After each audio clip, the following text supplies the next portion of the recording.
আঘোণৰ পথাৰত এদল ছাত্ৰ-ছাত্ৰী। পথাৰত ছাত্ৰ-ছাত্ৰীসকলে গালে জুবিনৰ মায়াবিনী। বনগাঁও শংকৰদেৱ শিশু বিদ্যা নিকেতনৰ ব্যতিক্ৰমী প্ৰয়াস। আঘোণৰ পথাৰৰ সৈতে ছাত্ৰ-ছাত্ৰীক পৰিচয় কৰি দিয়াৰ ব্যতিক্ৰমী প্ৰয়াস মাজুলীৰ এখন বিদ্যালয়ৰ। লাখ-বিলাস আৰু ভিডিঅ' গেমৰ মাজত সময় পাৰ কৰোৱা নৱপ্ৰজন্মক আঘোণৰ পথাৰত ধান দোৱা, লেছেৰি বুটলা, নৰাপেপা বজোৱা, বৰটেঙা খোৱা আদি পৰম্পৰাগত চহকী সংস্কৃতিৰ সৈতে পৰিচয়ৰ প্ৰয়াস মাজুলীৰ বনগাঁৱৰ শংকৰদেৱ শিশু বিদ্যা নিকেতনৰ। আঘোণৰ পথাৰত শৈশৱৰ লেছেৰি বুটলি ঘৰৰ বাৰান্দাত ৰাখি-মাখি পূৰ্ণিমাৰ আগে আগে সেই লেছেৰিৰ ধান বিক্ৰী কৰি মাঘৰ উৰুকাত ভেলাঘৰত সমনীয়াৰ সৈতে ভোজ খোৱা কাহিনী এতিয়া অতীত। পথাৰত দেখিবলৈ পোৱা নাযায় লেছেৰি বুটলা, চেচু খান্দি খোৱাৰ দৃশ্য। কিন্তু এই হেৰাই যোৱা বিৰল পৰম্পৰাৰেই যেন পুনৰ জীপাল কৰিবলৈ চেষ্টা কৰিছে মাজুলীৰ এজাক শিশু-কিশোৰে। আঘোণৰ পথাৰত লেছেৰি বুটলিবলৈ নামিল বনগাঁও শংকৰদেৱ শিশু বিদ্যা নিকেতনৰ ছাত্ৰ-ছাত্ৰী। মাজুলীৰ পথাৰৰ এই নান্দনিক দৃশ্যই সকলোৰে দৃষ্টি কাঢ়িছে।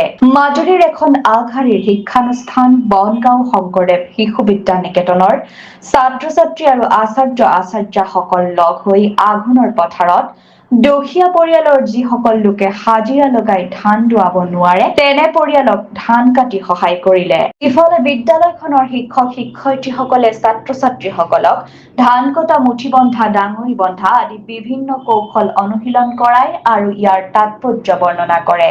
বিদ্যালয়ৰ ছাত্ৰ-ছাত্ৰীসকলক বনগাঁও নিকেতনৰ কাষৰ ধাননি পথাৰলৈ নি লেছেৰি বুটলা, ধান দোৱা, মুঠি বন্ধা, ডাঙৰি বন্ধাকে ধৰি কৃষি কৰ্মৰ বহুকেইটা কৌশল সম্পৰ্কত শিক্ষা দিয়াৰ লগতে ধান কটাৰ শেষত থাকি যোৱা নৰাৰে অসমীয়া সমাজত ব্যৱহাৰ কৰা নৰা পেঁপা প্ৰস্তুত আৰু পেঁপা বজোৱাৰ কৌশলৰ লগতো চিনাকি কৰি দিয়ে।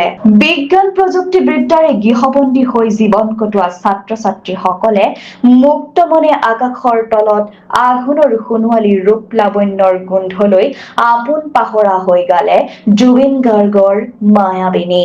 আঘোণৰ পথাৰত প্ৰত্যেকটো দিনেই আনন্দ মনেৰে গ্ৰহণ কৰা ছাত্ৰ-ছাত্ৰীসকলক আচাৰ্য-আচাৰ্যাসকলে নিজৰ শৈশৱত আঘোণৰ পথাৰত কটোৱা প্ৰতিটো মুহূৰ্তৰ কথাক লৈ নষ্টালজিক হৈ পৰাৰ সমান্তৰালকৈ পথাৰৰ দাৱনীসকলৰ লগত একেলগে হাঁহি ৰোমাঞ্চিত হৈ ৰবাব টেঙা জলকীয়া সানি কলপাতত লৈ খোৱাৰ জুতি লোৱা কাৰ্যত ছাত্ৰ-ছাত্ৰীসকল অধিক পুলকিত হয়।